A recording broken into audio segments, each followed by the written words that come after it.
बंदी छोड़ सतगुरु रामपाल जी परमेश्वर जी की जय हो।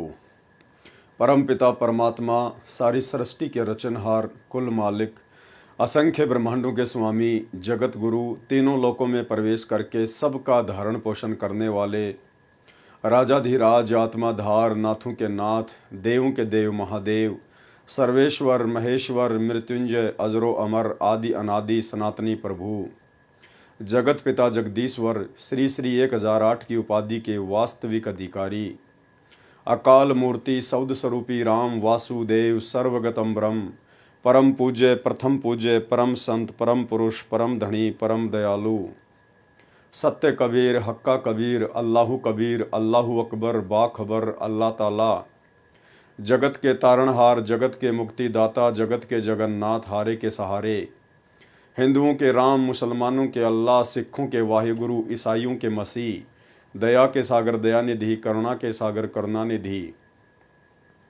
स्वयंभू परिभू, संकट मोचन, कष्ट हरण, मंगल करण, दुख भंजन, अविगत कबीर, निर्विकार निर्विषम परमात्मा, अलय अलेख सतगुरु, आदि अनादि सतगुरु, असली मर्यादा पुरुषोत्तम, असली राम, असली कृष्ण, असली घनश्याम, असली मुरारी, राजाओं के राजा, महाराजाओं के महाराजा, शहंशाहों के शहंशाह, सम्राटों के सम्राट, भगवानों के भगवान, अल्लाहों के अल्लाह, प्रभुओं के प्रभु, मसीहों के मसीह, सच्चे वाहिगुरु, बाबाओं के बाबा, पीरों के पीर, सेठों के सेठ, जगत सेठ, सावड़सा सेठ, सर्वगुण संपन्न, अनंत कोटि कलाओं के स्वामी, अनंत कोटि ब्रह्मांडों के नायक, योगियों में महायोगी, ध्यानियों में महाध्यानी, सिद्धों में परम सिद्ध, ज्ञानियों में तत्व ज्ञानी, ब्रह्म ज्ञानी, महाज्ञानी, परम ज्ञानी, सर्वश्रेष्ठ ज्ञानी, विज्ञानी, युवा कबीर, समरथ कबीर, असमवात, अमित ओजा, सच्चे रहनुमा, करीम अल्लाह, शुभान अल्लाह, दुनिया के अंतिम पैगंबर, 8 सितंबर 1951 से गांव धनाना, जिला सोनीपत, हरियाणा, भारतवर्ष की पावन भूमि पे प्रकट रियल कल्कि भगवान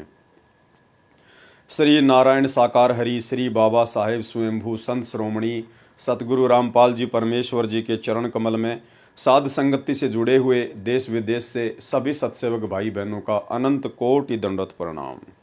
सत्साई भाई और बहनों, दया परमपिता परमेश्वर सर्व सृष्टि के रचनहार सतगुरु रामपाल जी भगवान की, जिनके विशेष आशीर्वाद से, जिनकी विशेष रजा से, वीआईपी कृपा से आप और हम सभी सत्सेवक भाई बहन साध संगति से जुड़कर गुरुदेव भगवान के तत्व ज्ञान को आधार बनाकर उनके भक्ति मार्ग पर अपने आत्म कल्याणार्थ हेतु निरंतर आगे बढ़ रहे हैं।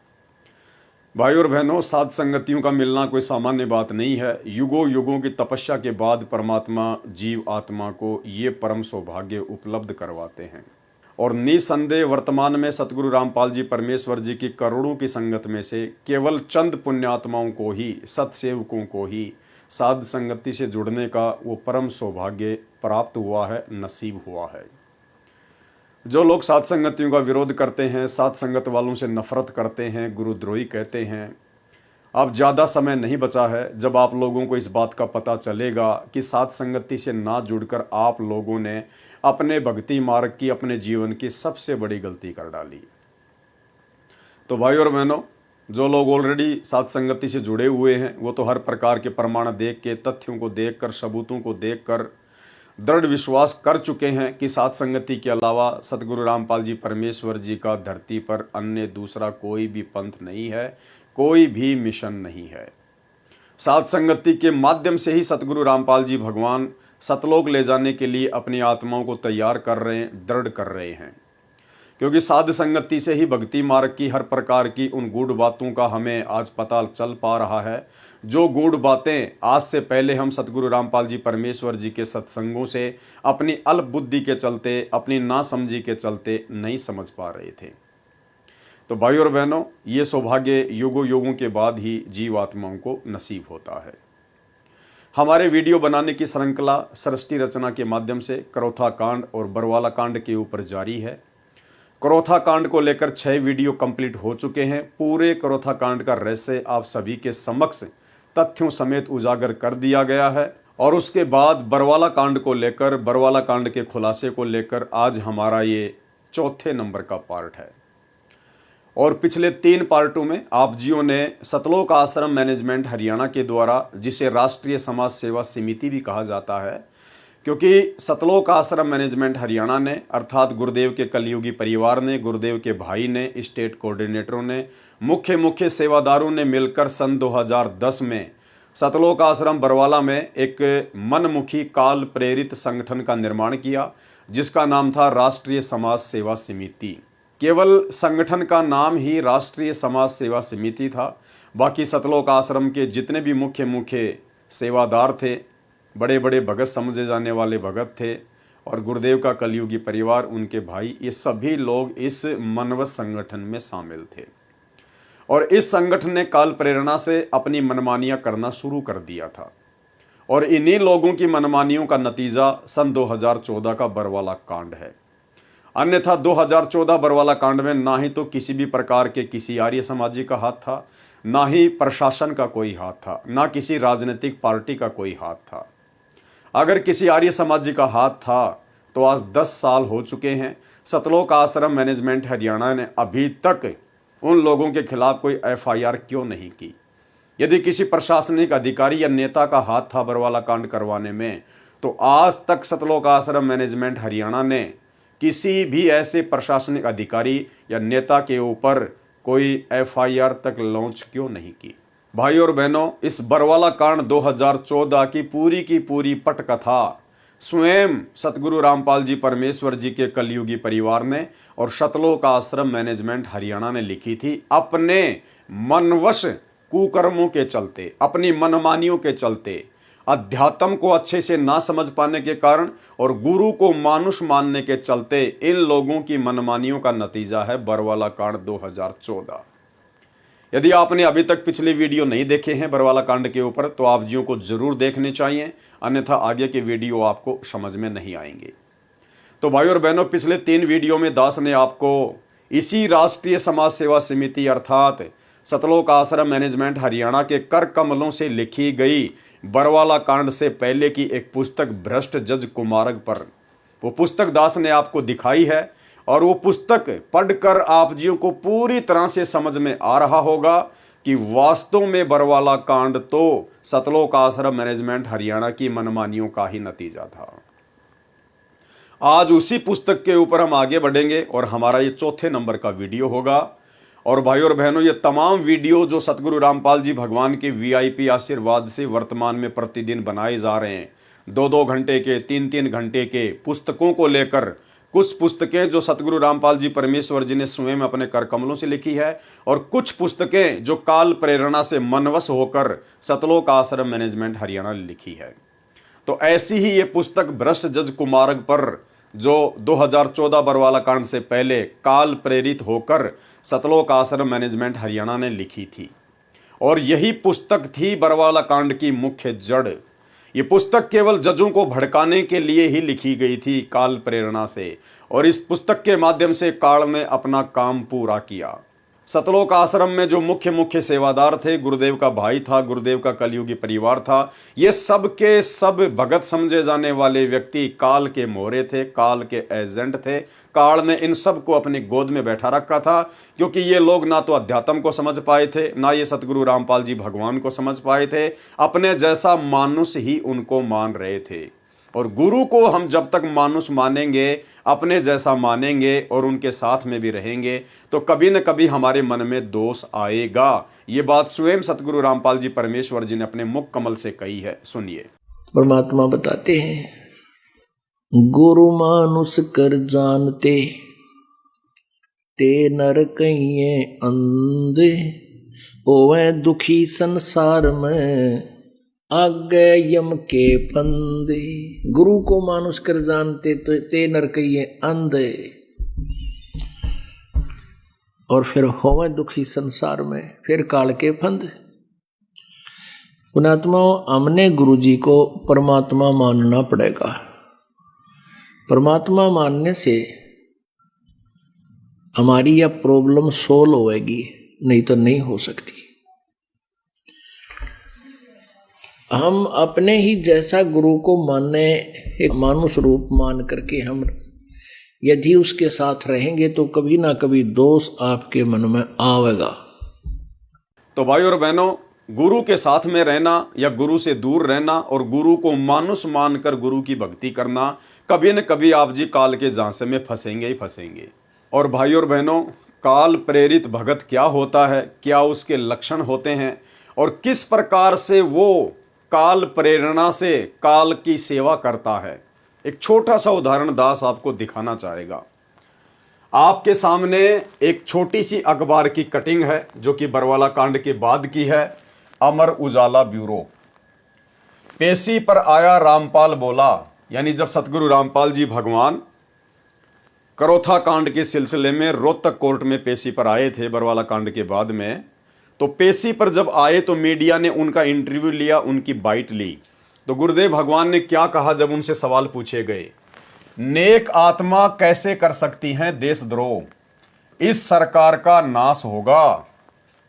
यानी 2014 बरवाला कांड के बाद का गुरुजी का ये इंटरव्यू है जो अखबार में आया है। और 2014 बरवाला कांड के बाद में भारतीय जनता पार्टी की सरकार हरियाणा में आ गई थी, यानी बीजेपी की सरकार थी। और गुरुदेव भगवान ने इस बीजेपी सरकार के लिए स्पष्ट तौर पर अपने मुख कमल से कह दिया कि इस सरकार का नाश होगा, अर्थात बीजेपी सरकार का नाश होगा, क्योंकि सन 2014 बरवाला कांड बीजेपी सरकार के कार्यकाल में हुआ था। और बीजेपी सरकार के कार्यकाल में भक्तों के ऊपर देशद्रोह के मुकदमे लगे हैं। गुरुदेव भगवान पर देशद्रोह का मुकदमा लगा है। तो गुरुदेव ने कहा कि नेक आत्मा कैसे कर सकती हैं देशद्रोह, इस सरकार का नाश होगा। अमर उजाला ब्यूरो। रोहतक, मेरे खिलाफ दर्ज की गई सभी एफआईआर झूठी और मनगढ़ंत हैं। नेक आत्मा जो बीड़ी सिगरेट तक का प्रयोग नहीं करती, उसे देशद्रोही कैसे साबित किया जा सकता है? करोथा और बरवाला कांड के आरोपी रामपाल ने बृहस्पतिवार को प्रदेश सरकार पर निशाना साधा। देशद्रोह के आरोपी रामपाल को यहां रोहतक कोर्ट में पेशी पर लाया गया था। कोर्ट से बाहर आते समय उसने कहा कि नेक आत्माओं को तरसाया जा रहा है, ऐसी ही हालत रही तो इस सरकार का नाश होगा, बीजेपी सरकार का नाश होगा। रामपाल ने पूरे प्रकरण की जांच सीबीआई से करवाने की मांग की है। यानी संगत जिसे अपना परमात्मा समझती है, अपना भगवान समझती है, अपना परमेश्वर समझती है, सतगुरु रामपाल जी भगवान को, सतगुरु रामपाल जी भगवान ने सरेआम बीजेपी सरकार के लिए ये शब्द यूज किए हैं कि इस सरकार का नाश होगा, अर्थात बीजेपी सरकार का सत्यानाश होगा। भाई और बहनों, दुनिया को इस बात का नहीं पता है कि संत रामपाल जी क्या परम शक्ति है और वर्तमान में ये क्या लीला खेल रहे हैं। लेकिन आप और हम भक्तों को तो अच्छे से पता है कि साधु बोले सहज स्वभाव और साधु का बोल्या मिथ्या न जाए। संत वचन पलटे नहीं, चाहे पलट जाए ब्रह्मांड। और सतगुरु जो चावे सो कर ही भरम पड़ो मत कोई, सेव धड़ पर शीश चढ़ाया पाछे करी रसोई। सतगुरु रामपाल जी भगवान ने बीजेपी सरकार के लिए जो वचन बोल दिया, जो शब्द अपने मुख कमल से बोल दिए, वो देर सवेर अवश्य पूरे होंगे और इस भारतीय जनता पार्टी का सत्यानाश होगा, क्योंकि 2028 युग परिवर्तन का समय है। और युग परिवर्तन स्वयं परमेश्वर कबीर साहिब सतगुरु रामपाल जी भगवान की इच्छा है, इनकी इच्छा से होगा। कोई भी व्यक्ति इसको टाल नहीं सकता सिवाय इनके। अब काल प्रेरणा क्या होती है भाई और बहनों? जिनको हम बड़े बड़े भगत समझते हैं, अपने गुरु भाई बहन समझते हैं, जो बड़े बड़े स्टेट कोऑर्डिनेटर हैं, गुरुदेव के परिवार वाले हैं, बेटा बेटी भाई बंधु उनके रिश्तेदार। दास क्यों आपको बार बार कहता है कि ये सभी लोग काल प्रेरित हैं, ये सब लोग काल के अधीन होकर मर्यादा तोड़कर काल के मिशन को पूरा कर रहे हैं, ना कि सतगुरु के मिशन को। जब आपको पता है अच्छे से कि सन 2014 का बरवाला कांड बीजेपी सरकार के कार्यकाल में हुआ और बीजेपी सरकार के लिए आपके गुरुदेव भगवान ने सरेआम कह रखा है कि इस सरकार का नाश होगा, तो वर्तमान में ये बड़े बड़े स्टेट कोऑर्डिनेटर, गुरुदेव का पूरा कलयुगी परिवार और बड़े बड़े आश्रमों में रहने वाले परम भगत फिर क्यों अपने गुरुदेव भगवान के खिलाफ जा रहे हैं? क्यों अपने गुरुजी के वचनों के खिलाफ कार्य कर रहे हैं? जब आपके गुरु ने कह दिया कि बीजेपी सरकार का नाश होगा, इस सरकार का नाश होगा, तो कोई माई का लाल नाश होने से बचा नहीं सकता इस 21 ब्रह्मांड में। तो आपके गुरुदेव भगवान तो कह रहे हैं कि इस सरकार का नाश होगा, और आप जी उसी बीजेपी सरकार को तन मन धन से 2024 के इलेक्शन में सपोर्ट कर रहे हैं। उसी गुरु का नाम लेकर, जिस गुरु ने बीजेपी सरकार के नाश होने की बात की है, उसी गुरु का नाम लेकर काल प्रेरणा से पीले पर्चे निकाल निकाल के संगत से जबरदस्ती इसी बीजेपी सरकार को वोट डलवा रहे हो। इसी बीजेपी सरकार का तुम समर्थन करवा रहे हो। इसी बीजेपी सरकार की रैलियों में तुम भक्तों को बसों में बैठा बैठा के ले जा रहे हो। यह होता है अपने गुरु जी के विपरीत चलना, अपने गुरु के खिलाफ चलना। इसको कहते हैं गुरु द्रोही, गुरु विरोधी, परमात्म द्रोही। यह होती है असली गुरुद्रोही की पहचान। कदम कदम पर अपने गुरु के खिलाफ कदम रखना। अरे स्पष्ट है, आपके गुरुदेव ने रोहतक कोर्ट में आते समय स्पष्ट कहा है। उसका वीडियो भी वायरल हुआ था और ये अखबार में भी आया हुआ है, आप सबको पता है।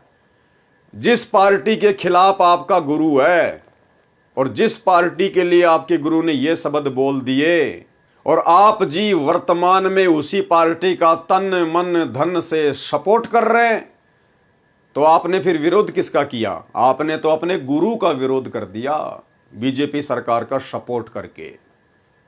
तो भाई और बहनों, इसे कहते हैं काल प्रेरणा।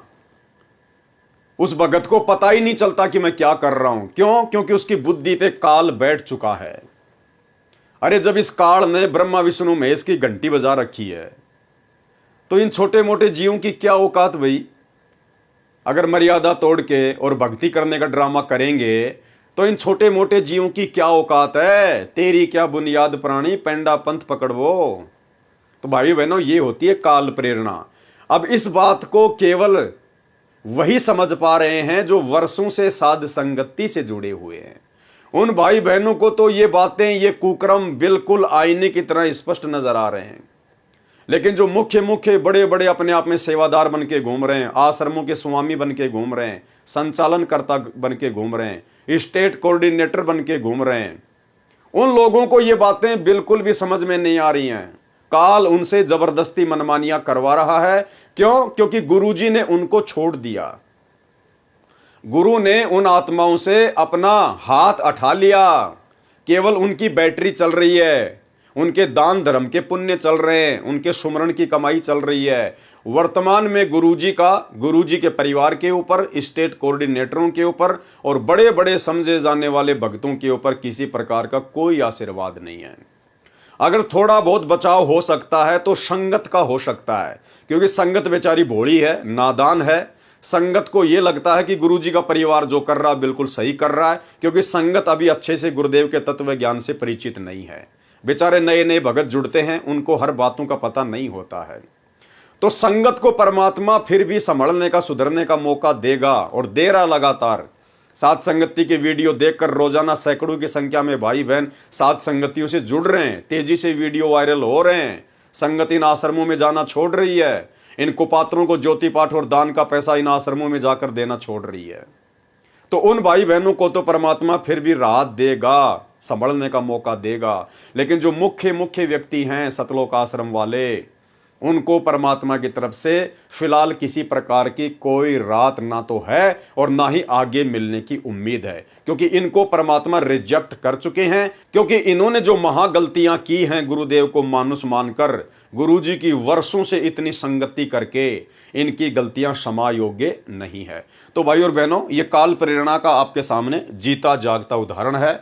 और इसके अलावा इन सतलोक आश्रम मैनेजमेंट हरियाणा वालों की अनेकों मनमानियां दास ने आपको भ्रष्ट जज कुमारग पर नामक पुस्तक में से दिखा दी हैं, जो पुस्तक स्वयं सतलोक आश्रम मैनेजमेंट हरियाणा ने काल प्रेरणा से बरवाला कांड करवाने के लिए स्पेशली लिखी थी।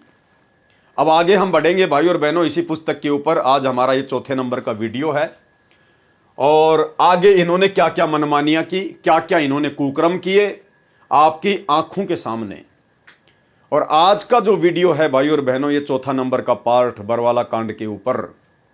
आज के वीडियो में इनकी मनमानियों को देखकर आप जियों को पक्का विश्वास हो जाएगा, दृढ़ विश्वास हो जाएगा कि वास्तु में हम जिन्हें बड़े बड़े भगत मानते हैं, स्टेट कोऑर्डिनेटर मानते हैं, गुरुजी का बेटा बेटी भाई बंधु रिश्तेदार समझते हैं, इन लोगों को तो अध्यात्म मार्ग का कै ख गै का भी ज्ञान नहीं है।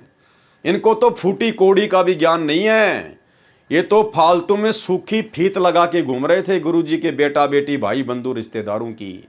इनकी हालत तो वो है जैसे कहावत है कि दीपक के नीचे हमेशा अंधेरा रहता है। तो इनके खुद के हाथों से लिखी हुई ये पुस्तक है ब्रज जज कुमारक पर, सतलोक आश्रम मैनेजमेंट हरियाणा वालों के द्वारा। इन्होंने जो राष्ट्रीय समाज सेवा समिति बनाई थी, इन्हीं लोगों ने मनमुखी रूप से ये पुस्तक बनाई है। और सतगुरु रामपाल जी परमात्मा का ये पुस्तक लिखने का और इस पुस्तक को बंटवाने का किसी प्रकार का कोई आदेश और सहमति नहीं थी।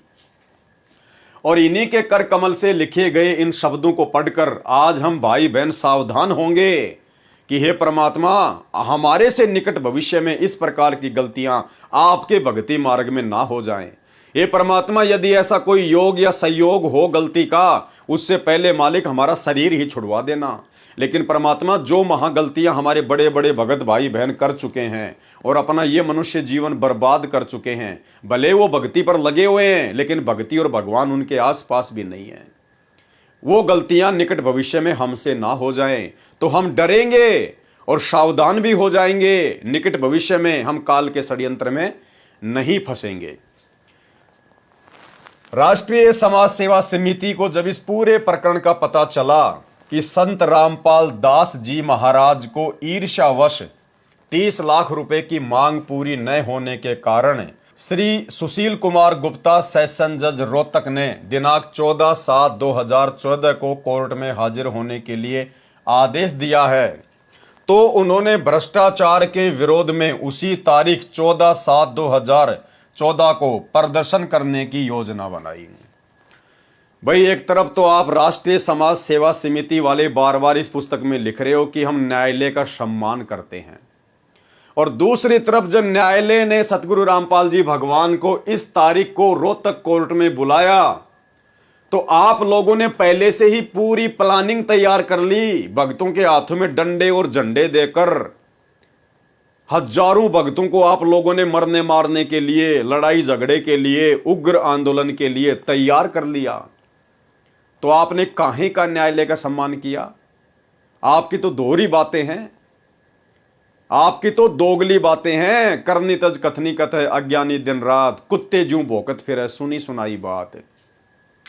जब कोर्ट ने संत रामपाल जी को हाजिर होने का समय दिया 14/7/2014 को, तो इसी राष्ट्रीय समाज सेवा समिति ने, इसी काल प्रेरित संगठन ने, गुरुदेव के परिवार ने साथ में भक्तों को डंडे और झंडे देकर हजारों की संख्या में रोहतक कोर्ट में आंदोलन करने के लिए भी तैयार कर लिया, खड़ा कर लिया।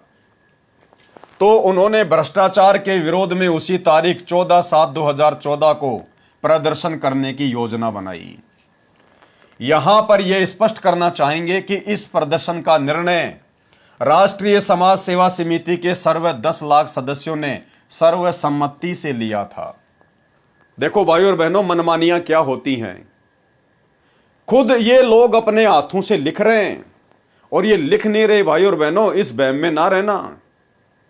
परमात्मा ने भगत समाज की आंखें खोलने के लिए, जिस प्रकार परमात्मा ने काल के अंदर प्रेरणा की, जो काल अपना भेद किसी को नहीं देता, जिसने कसम खा रखी है, और दुर्गा को भी जिसने सख्त कर रखा है कि यदि मेरे बारे में मेरे तीनों पुत्रों ब्रह्मा विष्णु महेश को भी जानकारी दे दी कि तुम्हारे पिता का नाम काल है और ऐसे ऐसे उसको श्राप लगा हुआ है, 1 लाख व्यक्ति खाता है रोज, उनके सूक्ष्म शरीर से निकली हुई वासना को खाता है, तो मेरे से बुरा कोई नहीं होगा।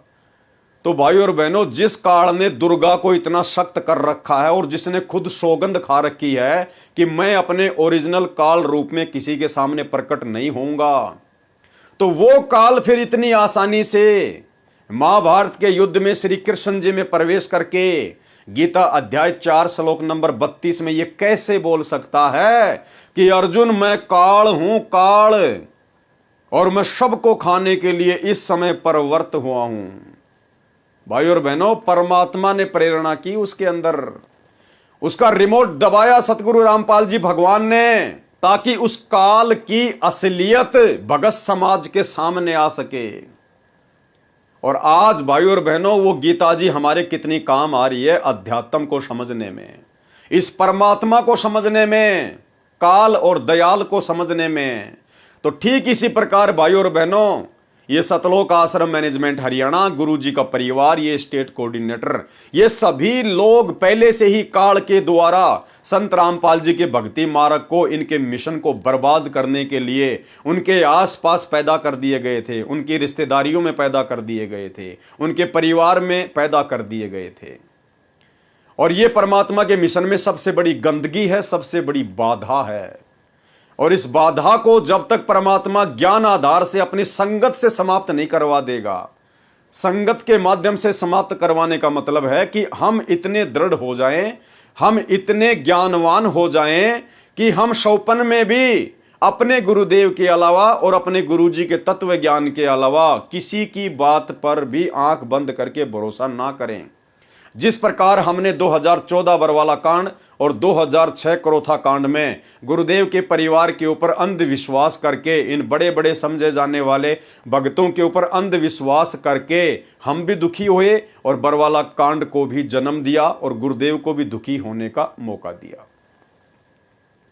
तो भाई और बहनों, परमात्मा ने प्रेरणा करके और इन काल एजेंटों से ये बातें बीच बीच में लिखवाई हैं। जो सच्चाई है, जो सच्चाई ये लोग लिखना नहीं चाहते थे। काल कभी भी ये नहीं बोलना चाहता कि मैं काल हूं, लेकिन परमात्मा ने बुलवा दिया और सच्चाई सबके सामने आ गई। इसी प्रकार ये राष्ट्रीय समाज सेवा समिति वाले, गुरुदेव के परिवार वाले, सतलोक आश्रम मैनेजमेंट हरियाणा वाले जो बातें छुपाना चाहते थे, जो अपनी असलियत किसी के सामने नहीं आने देना चाहते थे, परमात्मा ने अपनी प्रेरणा से उन्हीं के कर कमलों से ये सारी बातें लिखवा दी। और क्या कह रहे हैं अब ये कि संत रामपाल जी का इस राष्ट्रीय समाज सेवा समिति से कोई लेना देना नहीं है। अरे जब राष्ट्रीय समाज सेवा समिति से, अर्थात उस समिति में सारे के सारे लोग वही तो हैं जो वर्तमान में जो मैनेजमेंट को संभाल रहे हैं, जो करोथा कांड के समय, बरवाला कांड के समय जो मुख्य सेवादार थे, जो पूरे आश्रम को संभाल रहे थे, मैनेजमेंट को संभाल रहे थे, गुरुजी का परिवार, स्टेट कोऑर्डिनेटर, बड़े बड़े भगत, बड़े बड़े सेवादार, यही सब लोग तो हैं। और खुद लिख रहे हैं कि संत रामपाल जी का राष्ट्रीय समाज सेवा समिति से कोई लेना देना नहीं है। अरे जब भाई गुरुजी का ही इस समिति से लेना देना नहीं है, अर्थात इन बड़े बड़े भक्तों से, उनके परिवार से कोई लेना देना नहीं है, तो हम भगत फिर क्यों मूर्ख बन रहे हैं आज इनके पीछे अंधे होके? अरे हम क्यों इनकी चापलूसी कर रहे हैं जिनका गुरुजी से कोई लेना देना ही नहीं है? भाई और बहनों, थोड़ा सा दिमाग पे जोर डालो, अन्यथा इस मनुष्य जन्म में मोक्ष प्राप्त नहीं कर पाओगे। अगर इसी प्रकार से अपने दिमाग में गोबर भर के बैठे रहे तो क्या लिख रहे हैं ये लोग, एक एक शब्द को पकड़ना। क्या कह रहे हैं कि यहां पर ये स्पष्ट करना चाहेंगे, कौन कह रहा है? राष्ट्रीय समाज सेवा समिति वाले, गुरुजी का परिवार कह रहा है। यहां पर यह स्पष्ट करना चाहेंगे कि इस प्रदर्शन का निर्णय, कौन सा प्रदर्शन? जब गुरुजी की तारीख थी रोहतक में और पीछे से इन लोगों ने जो भक्तों को इकट्ठा करके हजारों की संख्या में उनके हाथों में डंडे और झंडे दे दे के जो मरने मारने के लिए उग्र प्रदर्शन के लिए जो तैयार किए थे, इस प्रदर्शन का निर्णय राष्ट्रीय समाज सेवा समिति के सर्व 10 लाख सदस्यों ने सर्वसम्मति से लिया था। न तो संत रामपाल जी को इस प्रदर्शन की जानकारी थी तथा न उनकी ओर से रोहतक या हिसार आने को कहा गया था।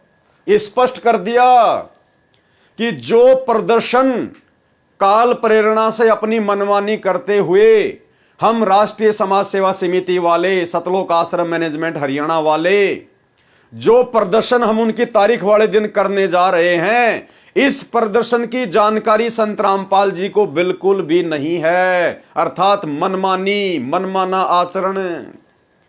और कह रहे हैं इसके अलावा, तथा न उनकी ओर से रोहतक या हिसार आने को कहा गया था, और ना ही संत रामपाल जी ने किसी को कहा था कि तुम लोग इस प्रकार से हजारों की संख्या में डंडे और झंडे लेकर मेरी तारीख वाले दिन वहां पर इकट्ठे हो जाना।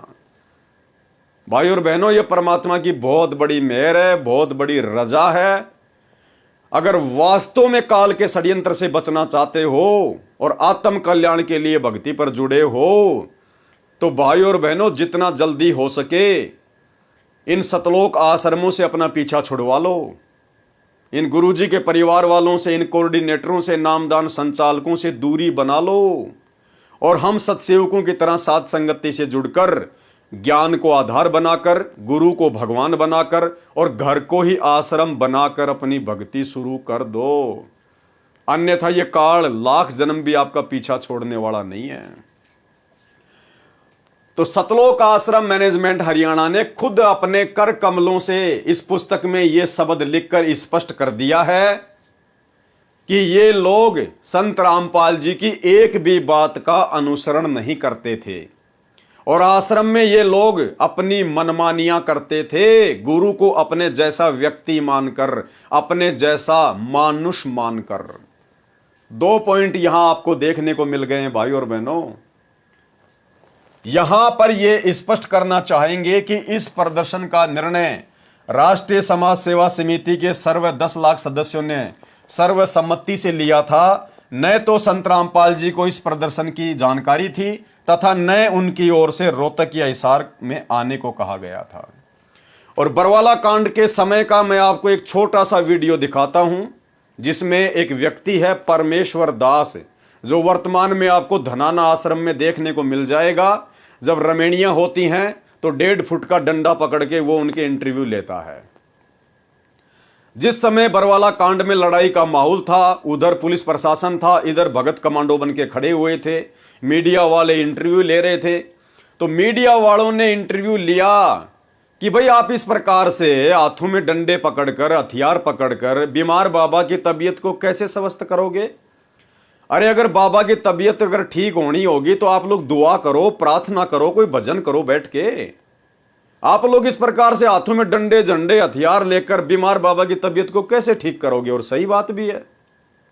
हालांकि हमारे पंथ में हम किसी के लिए दुआ नहीं कर सकते, प्रार्थना नहीं कर सकते, लेकिन मीडिया वाले तो अपने हिसाब से बात बोल रहा है, बिल्कुल सही बोल रहा है कि अगर बाबा बीमार है तो बीमार बाबा के लिए तो प्रार्थना करनी चाहिए। तुम लोग भजन करो, ज्यादा से ज्यादा सुमरण करो, बाबा के लिए दुआ करो जगत के हिसाब से। लेकिन तुमने तो काले कपड़े पहन के डंडे और झंडे उठा रखे हैं, सर पे कफन बांध रखा है, मरने मारने के लिए तैयार हो रहे हैं। तो भाई ये कौन सी भक्ति है? तो मीडिया वालों ने कहा कि भाई देखो इनके हाथ में हथियार हैं। तो उस परमेश्वर दास नाम के भगत ने कहा कि ये जितने भी लोग हैं ये संत रामपाल जी के अनुयायी नहीं हैं। ये जितने भी काले कपड़े पहन के हाथों में डंडे झंडे लेके जो आश्रम के बाहर खड़े कर रखे हैं राष्ट्रीय समाज सेवा समिति ने हजारों की संख्या में, ये लोग संत रामपाल जी के अनुयायी नहीं हैं। ये सभी राष्ट्रीय समाज सेवा समिति के सदस्य हैं। अब बताइए भाई और बहनों, क्या वो लोग संत रामपाल जी के भगत नहीं थे क्या? ये इतने बड़े बड़े भगत जो आश्रम में सेवा किया करते थे, आश्रम के मैनेजमेंट को संभाला करते थे, हालांकि संभालने वाला तो परमात्मा है, इन गधों की क्या औकात थी जो ये मैनेजमेंट को संभाल सके। लेकिन ये निमित्त बने हुए थे, भगवान ने इनके अच्छे कर्म बनाने के लिए थोड़ी सेवा दी हुई थी इनको। तो हजारों की संख्या में जो कमांडो बनाए गए थे, जो खड़े थे वहां काले कपड़े पहन के, अरे संत रामपाल जी के भगत ही तो थे। बाहर से तुम कोई गुंडे लाए थे क्या? तुम कोई किराए पे? आश्रम में हट्टे कट्टे मोटे ताजा भक्तों को पकड़ पकड़ के काले कपड़े पहना के डंडे हाथ में देके तुमने खड़े कर रखे थे, और वहां पूरी दुनिया के सामने झूठ बोल रहे हैं ये सारनामी। कह रहे हैं कि ये जितने भी लोग जो खड़े हैं ना, ये कमांडो, ये संत रामपाल जी के अनुयायी नहीं है, ये तो राष्ट्रीय समाज सेवा समिति के सदस्य हैं। सुनिए। आखिर हाथ में हथियार उठाकर बाबा के समर्थक बीमार बाबा की तबीयत कैसे ठीक कर सकते हैं? पहले इनके पास हथियार था, अब डंडा क्यों? देखिए, ये संत रामपाल जी महाराज जी के अनुयायी नहीं है सब, ये राष्ट्रीय समाज सेवा समिति के कमांडो हैं और राष्ट्रीय समाज सेवा समिति के कमांडो यहाँ पर सारे सुरक्षा व्यवस्था देखते हैं। और ये पहले इनके हाथ में, आपने कहा कि पहले इनके हाथ में हथियार थे, अब इनके हाथ में लाठियां हैं। इन सभी के हाथों में पहले भी हथियार नहीं थे, इनके हाथ में पहले भी लाठियां थी। और ये यहाँ पर जो भी कोई अभद्र व्यवहार ना हो, किसी प्रकार का, किसी भी प्रकार का कोई अफरा तफरी का माहौल ना हो, इस तरह से इन्होंने लाठी डंडे यहाँ पर। तो भाई और बहनों, वीडियो आपने देख लिया। अर्थात जैसा यहां पर इस पुस्तक में सतलोक आश्रम मैनेजमेंट हरियाणा के द्वारा लिखा जा रहा है, वैसे ही कुक्रम उन्होंने काल प्रेरणा से बरवाला कांड के समय किए। ये प्रमाण है, प्रमाण। कोई ये सोचे कि ये पुस्तक किसी और ने लिख दी होगी, ऐसे लिख दी होगी। आपको बरवाला कांड के साथ में इन मनवस काल प्रेरित मैनेजमेंट वालों के वीडियो दिखाए जा रहे हैं, वीडियो जो कि प्रमाण है। इस प्रदर्शन का निर्णय राष्ट्रीय समाज सेवा समिति के सर्व 10 लाख सदस्यों ने सर्वसम्मति से लिया था और कोई 10 लाख सदस्यों ने सर्वसम्मति से नहीं लिया था। इनके तो झूठ बोलने की पैदाइशी आदत है काल प्रेरणा से। 10 लाख भक्तों से कोई निर्णय नहीं लिया जाता था। ये 10, 15, 20 भगत आश्रम में जो मुख्य सेवादार थे, ये लोग इकट्ठे हो जाया करते थे, आपस में सलाह मशवरा कर लिया करते थे और बेचारी संगत का नाम ठोक दिया करते थे कि सर्व 10 लाख सदस्यों की सहमति, जबकि बेचारे भक्तों को तो पता भी नहीं था कि क्या हो रहा है हमारी पीठ पीछे। गुरु को मानुष मानकर ये काल एजेंट क्या कर रहे हैं और क्या हमसे करवा रहे हैं। राष्ट्रीय समाज सेवा समिति के सर्व 10 लाख सदस्यों ने सर्वसम्मति से लिया था। न तो संत रामपाल जी को इस प्रदर्शन की जानकारी थी तथा न उनकी ओर से रोहतकिया हिसार आने को कहा गया था। यह निर्णय राष्ट्रीय समाज सेवा समिति की ओर से लिया गया था। यह निर्णय राष्ट्रीय समाज सेवा समिति की ओर से लिया गया था। संत रामपाल जी का इससे कोई संबंध नहीं है, कोई सहमति नहीं है। भाई और बहनों, विचार कर लेना, यह मौका भगवान दोबारा नहीं देगा संभलने का, सुधरने का। भाई और बहनों, विचार कर लेना, संभलने का मौका दे रहा है भगवान। जब ये राष्ट्रीय समाज सेवा समिति वाले, गुरुजी के परिवार वाले, सतलोक आश्रम वाले, अरे बरवाला कांड से पहले सतगुरु रामपाल जी भगवान के बरवाला आश्रम में रहते सहते इस कदर मनमानियां कर सकते हैं, इनको मानुष मानकर, अपने जैसा जीव मानकर, तो भाई और बहनों, बरवाला कांड 2014 के बाद इन्होंने क्या कुछ नहीं किया। अरे आज तो ये लोग स्वतंत्र हैं, आज तो ये लोग फ्री हैं, आज इनके ऊपर कोई दबाव नहीं है। आज तो गुरु भगवान जेल में बैठे हैं, इनको कोई डर नहीं है, कोई भय नहीं है। और इसी कारण से भाई और बहनों, इन्होंने गुरुदेव के जेल जाने के बाद में बरवाला कांड से पहले इन्होंने जो गलतियां की, उससे भी बड़ी बड़ी गलतियां कर डाली हैं। गुरुदेव के ज्ञान, विधान और सत्संगों के खिलाफ समस्त कुकर्म संगत से भी करवाए और खुद ने भी किए काल प्रेरणा से। 2019 में कांग्रेस सरकार का खुलकर समर्थन, भक्तों के रिश्तेदारों तक से समर्थन करवाया, कांग्रेस सरकार को वोट डलवाए, पार्टी विशेष को, जबकि गुरुजी का कोई आदेश नहीं। वर्तमान 2024 में उसी प्रकार कांग्रेस को छोड़ के बीजेपी सरकार की गोद में बैठ गए, जमकर भक्तों से वोटिंग करवाई, समर्थन करवाया जा रहा है। बड़े बड़े बीजेपी के नेताओं की रैलियों में भक्तों को बसों में भरकर ले जाया जा रहा है। टोटल गुरुजी के ज्ञान और सत्संगों के खिलाफ कुकर्म। गुंडों की सीबीआई जांच इन्होंने करवाई आनंदपाल सिंह की, और 5 लाख रुपए राजपूत करनी सेना को इन्होंने दिए, भक्तों के दान का पैसा चंदे के रूप में। जबकि गुरुदेव ने तो कुपात्रों को दान धर्म देने से मना किया है। आप भाई बहनों का दान धर्म का पैसा, ज्योति पाठ का पैसा, इन्हीं सतलोक आश्रम मैनेजमेंट हरियाणा वालों ने राजपूत करनी सेना को राजस्थान के अजमेर की रैली में दिए 5 लाख रुपए। आपके दान का सरेआम दुरुपयोग भोगना पड़ेगा, भोगना। ये परीक्षा थी। ये छोटा सा वीडियो दिखा देता हूं आपकी जानकारी के लिए, देखिए। जयपुर में सरकार ने वादा किया था और उसके लिए भी मैं समर्थन पत्र लेके पहुंचा था। प्रेस कॉन्फ्रेंस में वो समर्थन पत्र हमने सौंपा था कि फर्जी एनकाउंटर की सीबीआई जांच का संत रामपाल जी के लाखों अनुयायी समर्थन करते हैं।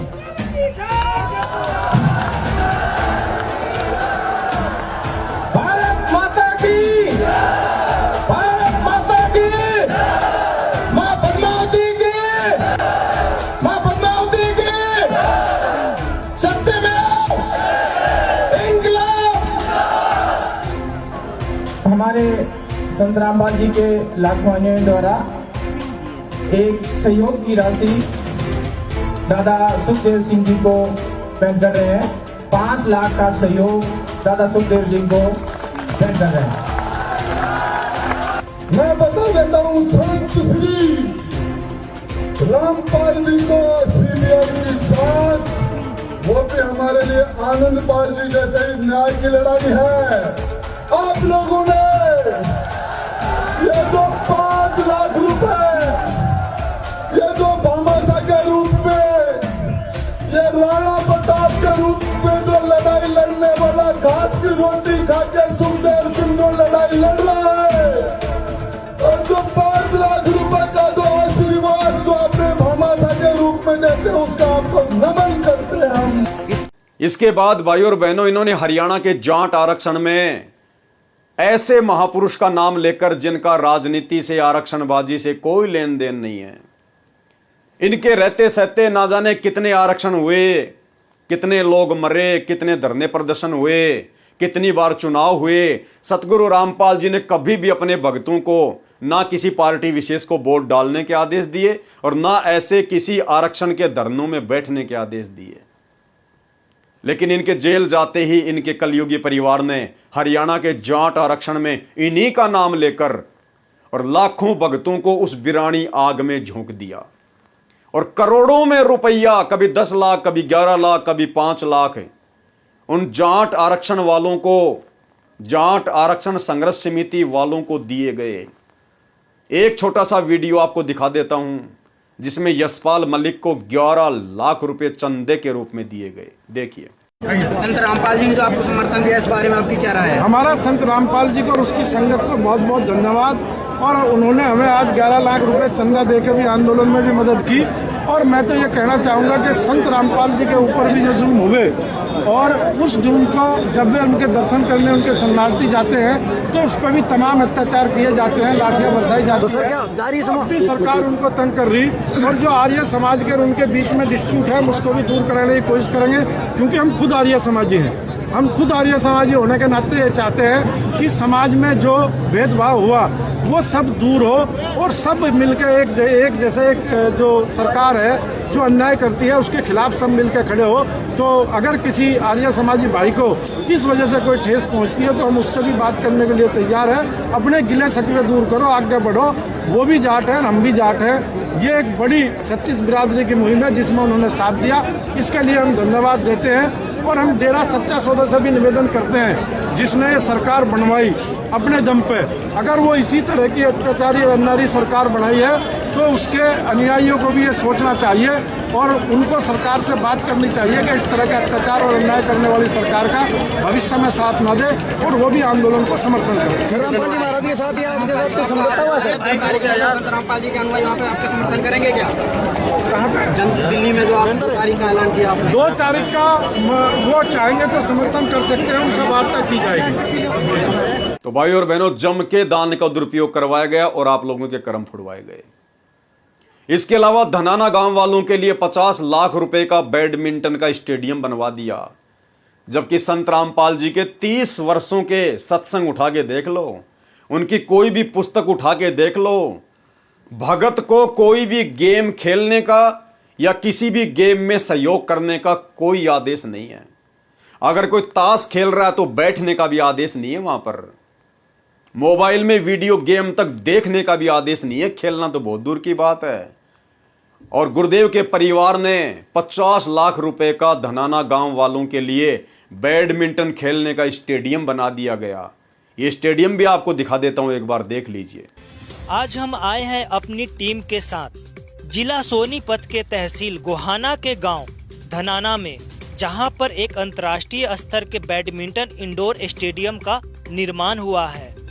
हरियाणा के छोटे से गांव में इतने अत्याधुनिक सुविधाओं से युक्त एस्ट्रोटर्फ कोर्ट बैडमिंटन स्टेडियम को देखकर हर कोई हैरान है।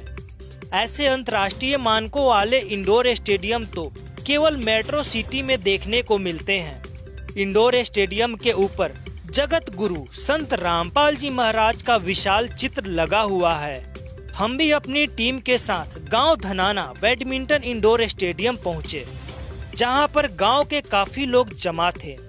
उपस्थित लोगों को पूछने पर पता चला कि आज इस बैडमिंटन स्टेडियम का उद्घाटन होना है, जिस कारण से लोगों की भारी भीड़ उत्सुकता के साथ जमा हुई है। हम भी अपनी टीम के साथ इस बैडमिंटन इंडोर स्टेडियम में दाखिल हुए।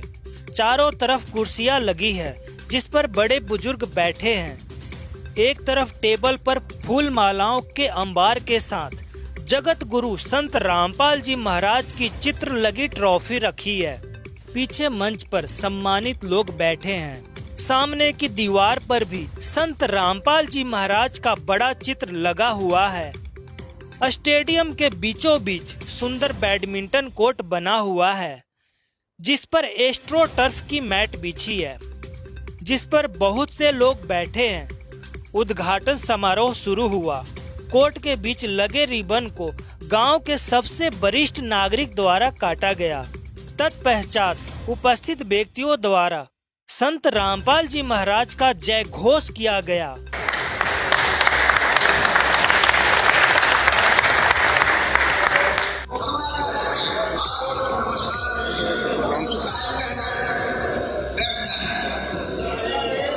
तो भाई और बहनों, ये होता है काल प्रेरणा से जमकर संगत की मर्यादा तोड़वाना। इसलिए दास कहता है कि ये पूरे के पूरे लोग, गुरुदेव के बेटा बेटी, भाई बंधु रिश्तेदार, ये स्टेट कोऑर्डिनेटर, बड़े बड़े भगत, आश्रमों के संचालक, ये सब के सब स्पेशल काल के द्वारा भेजे गए उसके एजेंट हैं, उसके दूत हैं, जो आप भाई बहनों की मर्यादा तोड़वाने के लिए ही पैदा किए गए हैं। और ये वर्तमान का समय, गुरुदेव के जेल जाने के बाद का समय, जब तक गुरुदेव बाहर नहीं आ जाते हैं तब तक ये परीक्षा का समय है। और वो छोटी जेल की हिसार में बैठ के परमात्मा गुरुदेव भगवान यही देख रहा है कि इन्होंने मुझसे कुछ सीखा भी या नहीं सीखा, या कानों में रुई ठूंस कर सत्संग सुनते समय बैठा करते थे। तो परमात्मा भी बैठ के हम सबका झगड़ा ले रहा है, हमारी परीक्षा ले रहा है। इसके अलावा ना जाने और भी कितने कुकर्म। धनाना आश्रम में इन्होंने 3 एकड़ जमीन में एक बहुत बड़े हॉस्पिटल का काम शुरू कर दिया। आश्रम में और हॉस्पिटल डूब के मरने की बात है। धनाना गांव वालों के लिए बसें चला दी गई है, बच्चों को स्कूल छोड़ने के लिए बसें फ्री। धनाना गांव वालों के लिए एम्बुलेंस की सुविधा फ्री। गांव वालों के लिए सड़कें बनाई जा रही हैं। भगतों को मजदूर बना दिया गया ताकि गांव वाले किसी भी प्रकार की कोई आपत्ति धनाना आश्रम के विषय में ना करें और हमारा धार्मिक धंधा सकुशल चलता रहे। और भी ना जाने भाई और बहनों, गिनती नहीं है इतने कुकर्म इन्होंने 2014 बरवाला कांड के बाद भी संगत से करवाए हैं और जमकर मर्यादा तुड़वाई है। और यही कारण है कि भगत समाज हजारों की संख्या में अकाल मौत को प्राप्त हो चुका है। भक्ति करते करते भी, सार नाम ले लेकर भी लोग अकाल मौत मर रहे हैं। अकाल मौत क्योंकि मर्यादा नहीं है, गुरु को मानुष माना जा रहा है। तो भाई और बहनों, आपकी आंखों के सामने इनके समस्त कुकर्म है। ये क्या कह रहे हैं? यह निर्णय राष्ट्रीय समाज सेवा समिति की ओर से लिया गया था, यानी संत रामपाल जी की कोई सहमति नहीं, हमने उनसे कोई आज्ञा नहीं ली, उनसे पूछने की हमने कोई आवश्यकता नहीं समझी, क्योंकि ये काल के ठेकेदार थे, सारे के सारे काल के ठेकेदार। पूर्व में यानी पहले जो पुस्तकें सच बनाम झूठ तथा न्यायालय की गिरती गरिमा बनाई गई थी, वे भी समिति के सर्व 10 लाख सदस्यों ने सर्वसम्मति से प्रकाशित की थी। स्पष्ट कर दिया कि इस पुस्तक भ्रष्ट जज कुमारक पर सहित अन्य जो पुस्तकें हैं, सच बनाम झूठ, न्यायालय की गिरती गरिमा, ये पुस्तकें भी वे भी समिति के सर्व 10 लाख सदस्यों ने सर्वसम्मति से प्रकाशित की हैं। अर्थात ये मनमाना आचरण भी सतलोक आश्रम मैनेजमेंट हरियाणा का ही है।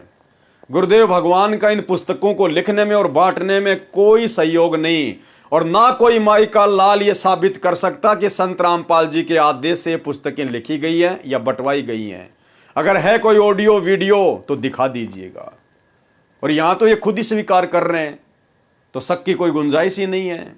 तो टोटल मनमाना आचरण भाई और बहनों, ये शिक्षा लेनी है, हमने शिक्षा गांठ बांध लेनी है। जो गलतियां इन काल एजेंटों ने, जो भगत के भेष में भेड़िए बनकर घूम रहे थे सतगुरु के आसपास, जिनको हम बहुत बड़े बड़े परम भगत मान रहे थे, और वर्तमान में जो सतलोक आश्रम मैनेजमेंट हरियाणा का हिस्सा बनके जगह जगह सतलोक आश्रम खोलकर धर्म को धंधा बनाकर बैठ गए हैं, हमने इन भेड़ियों से सावधान रहना, सावधान।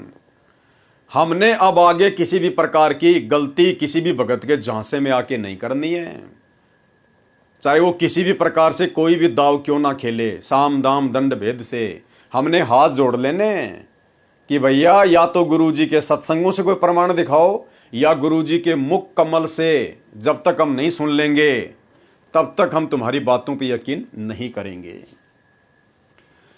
राष्ट्रीय समाज सेवा समिति में संत रामपाल दास जी महाराज के सेवक भी सदस्य हैं तथा सामान्य जनता गण भी सदस्य हैं। यह समिति समविचार वाले व्यक्तियों का संगठन है। क्यों भाई, आपको क्या आवश्यकता पड़ गई थी राष्ट्रीय समाज सेवा समिति में संत रामपाल जी के भक्तों के अलावा जगत वालों को शामिल करने की? अरे समविचार हो ही नहीं सकते। समविचार भक्तों के साथ में जब तक जगत वाले दीक्षा नहीं लेंगे तब तक समविचार हो ही नहीं सकते। इम्पॉसिबल। परमात्मा का वचन है कि जगत का और भगत का तो 36 का आंकड़ा होता है, 36 का आंकड़ा। और ये देखो कितनी बड़ी झूठ लिख रहे हैं भाई और बहनों यहां पर।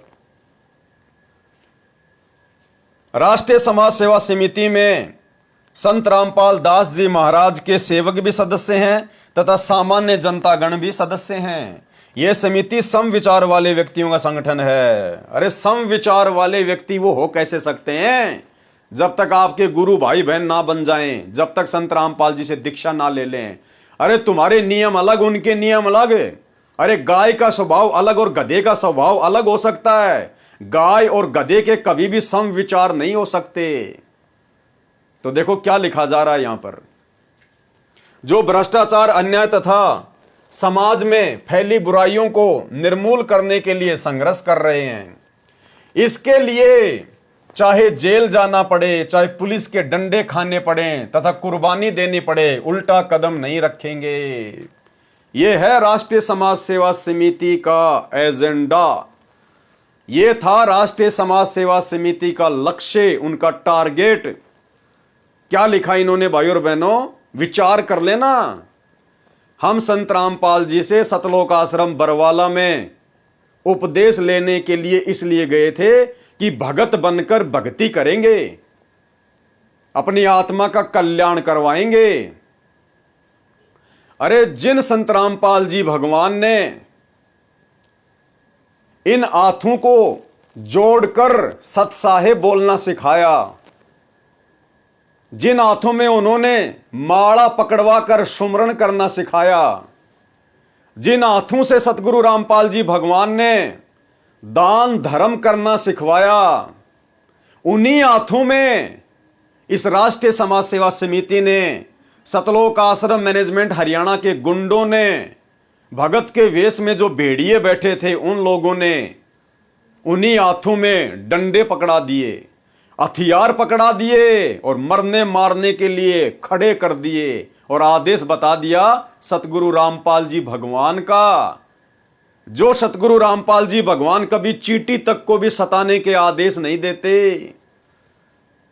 उनका विधान है, उनका आदेश है। यदि आप रास्ते से जा रहे हैं और रास्ते में यदि बहुत ज्यादा चींटियां हैं तो भले आपको 2 किलोमीटर लंबा होकर आना पड़े, आप चींटियां नहीं मार सकते। अगर आपने आंखों से देख ली हैं तो आपको नहीं दिखाई दी, आप जी अपनी गाड़ी लेके या पैदल निकल गए, वो बात अलग है। अगर आपने देख लिया कि सामने तो बहुत सारी चींटियां और मैं यदि ये गाड़ी इनके ऊपर से गुजारूंगा तो सैकड़ों मरेंगी, तो गुरुदेव का आदेश है कि अगर तुमने वो गलती कर दी जानने के बाद भी, तो फिर वही बात है, जानबूझ सांची तजे करे झूठ से ने, जाकी संगत है प्रभु शौपन में भी ना दे। तो गुरुदेव का आदेश है, ऐसी स्थिति में भले आपको 2 किलोमीटर लंबाई का चक्कर लगा के क्यों ना पड़े, घूम के क्यों ना आना पड़े, दूसरे रास्ते से क्यों ना आना पड़े, आप आंखों देखकर चींटियों के ऊपर गाड़ी नहीं चढ़ा सकते। तो भाई और बहनों, उसी परम संत का नाम लेकर, उसी परम संत के भगत कहलवाकर, और इस पुस्तक में ये राष्ट्रीय समाज सेवा समिति वाले, गुरुदेव के परिवार वाले क्या लिख रहे हैं, इसके लिए चाहे जेल जाना पड़े, चाहे पुलिस के डंडे खाना पड़े, चाहे कुर्बानी देनी पड़े, कुर्बानी यानी मौत, हमें गोली क्यों ना खानी पड़े, मरना क्यों ना पड़े, उल्टे कदम नहीं हटाएंगे। जबकि ये लोग सारी बातें गुरुजी के ज्ञान के विरुद्ध करवा रहे थे। इस राष्ट्रीय समाज सेवा समिति के बनाने में संत रामपाल जी का कोई सहयोग नहीं, कोई योगदान नहीं, कोई आज्ञा नहीं, क्योंकि पहले ये लोग स्पष्ट कर चुके हैं कि इस समिति को बनाने में संत रामपाल जी का कोई आदेश नहीं है। तो भाइयों और बहनों, ऐसे गुंडों के आदेशों को हम क्यों फॉलो करेंगे, जिसमें जेल जाना पड़े, चाहे डंडे खाना पड़े, चाहे कुर्बानी भी देनी पड़े। अरे कुर्बानी देंगे भक्ति के लिए, अपने भगवान के लिए, कुर्बानी देंगे कुकर्मों की, कुर्बानी देंगे हम बुराइयों की। अरे इन जैसे गुंडों के साथ में मिलकर जो इन्होंने राष्ट्रीय समाज सेवा समिति बनाई संत रामपाल जी के विरुद्ध होकर, उन लोगों के साथ मिलकर जिनका हमारा गुरुजी से कोई लेना देना नहीं, हमारे गुरुजी से जिनका कोई संबंध नहीं, जो भी वो आंदोलन करते थे, उठा पटक करते थे, हमारे गुरुजी का उसमें कोई सहयोग नहीं, तो ऐसे मनवस लोगों के लिए हम कुर्बानी क्यों देंगे, हम जेल क्यों जाएंगे, हम डंडे क्यों खाएंगे। तो भाई और बहनों, ये देखो मनमाना आचरण, ये था काल का षड्यंत्र, ये होती है काल प्रेरणा। संत रामपाल जी के बिल्कुल विरुद्ध खड़ा कर दिया काल ने बरवाला कांड के समय इन बड़े बड़े महापुरुषों को, जिनको आज संगत बहुत बड़े भगत मानती है। ये सभी स्टेट कोऑर्डिनेटर, इन आश्रमों के संचालक, गुरुजी के बेटा बेटी, भाई बंधु, रिश्तेदार, यही थे सारे के सारे बरवाला कांड में, इस राष्ट्रीय समाज सेवा समिति में। तो देख लो आपकी आंखों के सामने, अब भी अगर आंख नहीं खुली फिर दोबारा मौका नहीं देगा भगवान। इसके लिए चाहे जेल जाना पड़े, चाहे पुलिस के डंडे खाने पड़े, चाहे कुर्बानी देने पड़े, उल्टा नहीं हटेंगे। कौन कह रहे हैं? ये बड़े बड़े भगत, गुरुजी का भाई, गुरुजी के परिवार वाले, क्योंकि इन सबकी सहमति है। ये जो भी कुछ लिखा जा रहा है इसमें सबकी सहमति है। तो भाई और बहनों, यहां तो देखो क्या कह रहे हैं कि चाहे जेल जाना पड़े, चाहे डंडे खाना पड़े, चाहे कुर्बानी क्यों ना देनी पड़े, चाहे मृत्यु को गले क्यों ना लगाना पड़े। अरे भाई, फिर बरवाला कांड के बाद में पुलिस से छुपकर भगोड़े बन के क्यों घूम रहे थे? अरे यहां तो तुम जेल जाने से नहीं डर रहे, डंडे खाने से नहीं डर रहे, मौत से नहीं डर रहे, और बरवाला कांड में जब पुलिस के डंडे पड़ने लगे तो छुप छुप के निकल गए, छुप छुप के मुंह काला करके। भूल गए गुरुजी को, भूल गए भक्तों को, भूल गए अपने मिशन को, भूल गए अपने टारगेट को, भूल गए अपने आंदोलन को। और वही गुरुजी का भाई जो इस राष्ट्रीय समाज सेवा समिति को खड़ा करने में मुख्य व्यक्ति है, सबसे बड़ा काल का एजेंट है, वही व्यक्ति 18 नवंबर की रात को पुलिस के साथ में सेटिंग करके, क्योंकि सारा षड्यंत्र इसी के तहत हो रहा था। अरे संत रामपाल जी का भाई, आश्रम का इतना बड़ा जिम्मेदार व्यक्ति, भैया कैसे 20,000 पुलिस वालों के बीच से निकल जाएगा? इम्पॉसिबल। लेकिन पुलिस की गाड़ी में बैठ के गया, पुलिस की जिप्सी में बैठ के गया। उस समय उसको याद नहीं आया कि मेरा भाई कितना दुखी होगा, कितना परेशान होगा। आग लगा के भाग गया। यहां तो मरने मारने की बात कर रहा है, जेल जाने से नहीं डरेंगे, डंडे खाने से नहीं डरेंगे। और वही व्यक्ति बरवाला कांड के बाद गुरुदेव का भाई 8 साल तक भगोड़ा बन के घूमा, दर दर की ठोकरें खाता रहा। और भी बड़े बड़े मुख्य सेवादार, गुरुजी के बेटे, एक तो पकड़ा गया था उसी समय, दूसरा बाद में पकड़ा गया, छोटे वाला। और 8 साल तक ये लोग कुत्ते की तरह छुपते रहे, छुपते फिरे, भगोड़े बन के।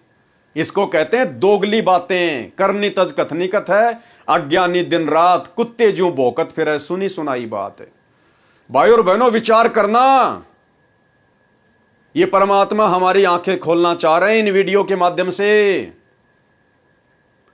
अरे हिंदू संस्कृति में, भारतीय समाज में बड़े भाई को अपने बाप के समान समझा जाता है, बड़े भाई को अपने बाप के समान। और जब उस महेंद्र भगोड़े को इस बात का पता चल गया कि तेरा भाई तो स्वयं परमात्मा है, सतगुरु है, और भाई और बहनों, इसके बावजूद भी वही महेंद्र अपने भाई को अकेला छोड़कर और भगोड़ा बनकर 8 साल से घूमता रहा।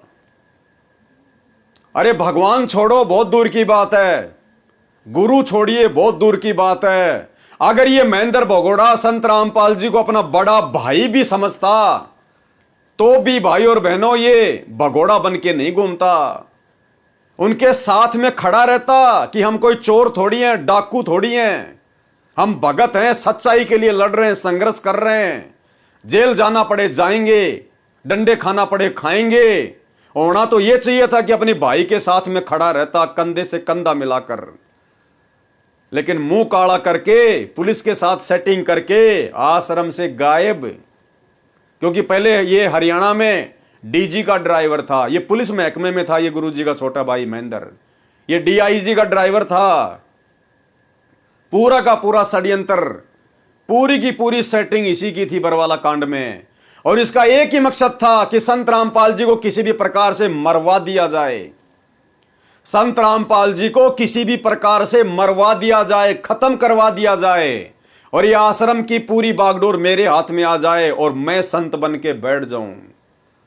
भाई और बहनों, नहीं समझ में आ रही हैं ये बातें तो समझ में आ जाएंगी, धीरे धीरे आ जाएंगी, धीरे धीरे। परमात्मा समझवा कर छोड़ेगा अगर समझना चाहोगे तो। भाई और बहनों, इसीलिए तो इसने बरवाला कांड से पहले पुलिस प्रशासन को अपना इंटरव्यू दिया था कि संत रामपाल जी तो आश्रम में है ही नहीं।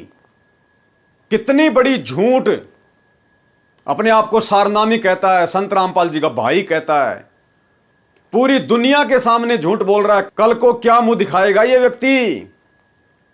पूरी दुनिया के सामने इंटरव्यू दे रहा है कि संत रामपाल जी आश्रम में नहीं है, हमने उनको स्वास्थ्य इलाज के लिए परसों ही आश्रम से बाहर भेज दिया। और 2 दिन बाद संत रामपाल जी उसी आश्रम से निकले, उसी आश्रम से।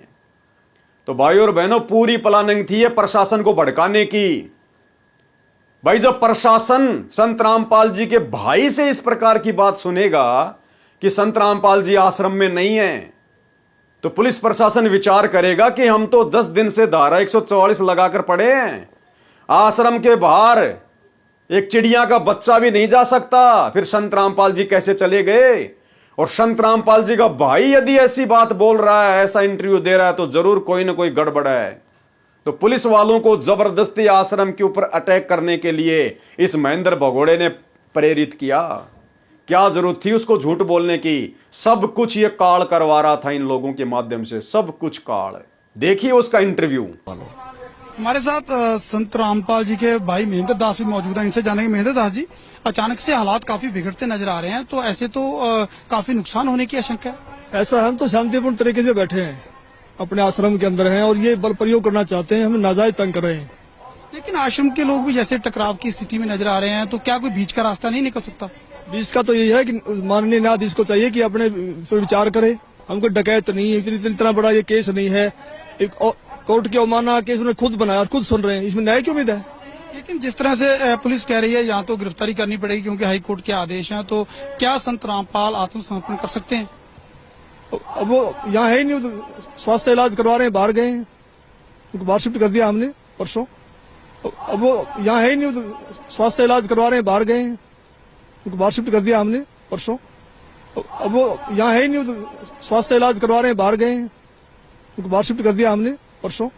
लेकिन क्या वो आत्मसमर्पण करने के लिए तैयार हो जाएंगे? अगर हमारी हाई कोर्ट में बेल कैंसिल करते हैं तो नहीं होंगे, तो नाजायज बेल कैंसिल करने जा रहे हैं, आज उस पर सुनवाई है। अब उस केस का इस अवमानना से क्या लिंक था? ये अवमानना बनाई इसीलिए गई थी कि उस बेल कैंसिल करके अंदर ठोक दें। एक सबसे बड़ा सवाल यही है कि आपका कहना है कि संत रामपाल आश्रम के अंदर मौजूद नहीं है। अगर संत रामपाल आश्रम के अंदर मौजूद नहीं है तो क्यों फिर पुलिस को रोका जा रहा है? पुलिस अगर जाकर के चेक करती है संत रामपाल नहीं होंगे तो पुलिस वापस चली जाएगी। क्योंकि यहाँ कल एसडीएम ने और डीसी ने बताया, एसडीएम आदेश पड़ रहा था कि हमने इसको सील कर लिया है, नाजायज तरीके सील करने के आदेश दिए, अपने आश्रम को नहीं छोड़े, आश्रम की सुरक्षा के लिए बैठे हैं अब। ठीक है जी, ओके। तो ये थे महेंद्र दास, संत रामपाल के भाई हैं और जो आश्रम के प्रवक्ता राज कपूर ने हमसे बात की। इनका कहना है कि आश्रम के लोग किसी भी हाल में पीछे नहीं हटेंगे, यानी कि अगर पुलिस आगे जाएगी तो इनका कहना है कि यह लोग अपनी जान तक देने के लिए तैयार हैं, यानी कि सीधा सीधा कह सकते हैं कि टकराव की स्थिति यहाँ पर पैदा हो चुकी है।